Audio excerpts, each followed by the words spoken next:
Yeah, even that we were colonized by Spain, you know, we have some kind of traditions, just like you with England, you know, with Spain.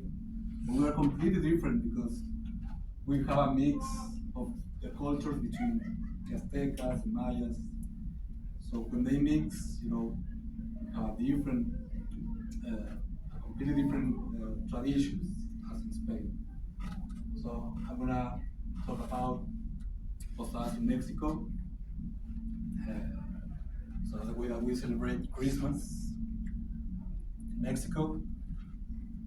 So they take place on the way to Christmas Eve from December 16th to the 24th. So although at the first Posadas were held only in churches, over time they were organized in the streets and houses of towns and cities. So by the 19th century, this tradition was already a fundamental part of Christmas customs in Mexico. So the Posadas are held to remember the pilgrim that Joseph and Mary made before the arrival of Jesus Christ, our Lord. So their origin was religious. So both biblical characters were looking for a decent accommodation to spend the night. So they were asking for inn, but there was no room for them in the inn. So the Spanish word posada translates to inn or lodging in English. It comes from the Spanish word posada, which means to lodge. Okay? That's the meaning for the word posada. So this celebration takes place on the streets where people gather, and sometimes a booklet with prayers and song is distributed among them. And they walk down the street singing and praying until they arrive to the host home and began to ask for shelter, just as Mary and Joseph did. At first, the hosters denied people to come in, but after a few songs and prayers, the doors are opened.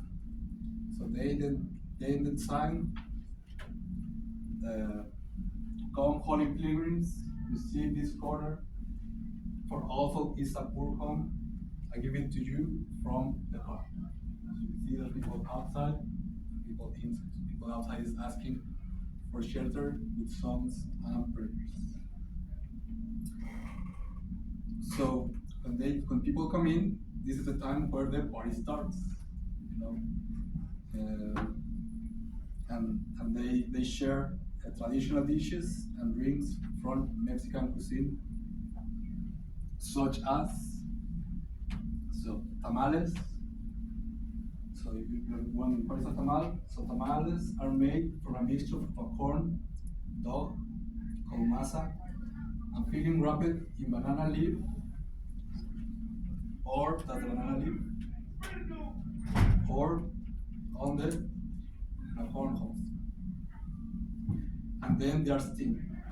The corn masa becomes firmer when steamed, and the tamal can be unwrapped and eaten on the go. They are typically filled with meats, cheese, fruits, vegetables, or cheese. Then we have the ponche, also known as ponche navideño.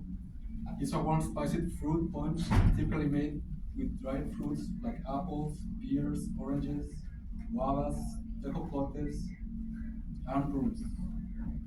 The spices are dark brown sugar, and also you can mix it with your rum, brandy, cane spirit, aguardiente, or tequila.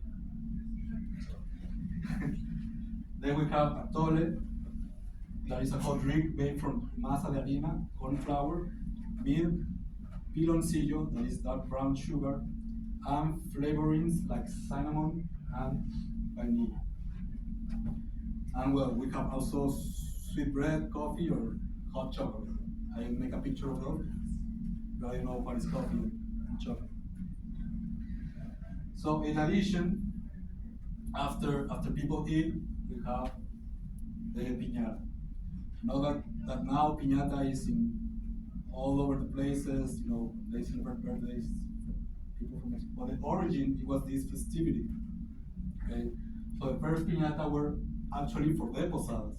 Okay, so breaking the piñata is a fundamental part of these December celebrations, in which fun songs are sung to encourage breaking it, and for a variety of fruits and can't fall to fall out. So, so this is the original piñata. Now they have like different forms and they have different characters. But this is the original. So the blindfolded, it was the blindfolded person hit a seven-pointed piñata with a stick. The stick represents Christian strength, while the piñata represented evil temptations to seven deadly sins: lust, gluttony, greed, laziness, anger, envy, and pride.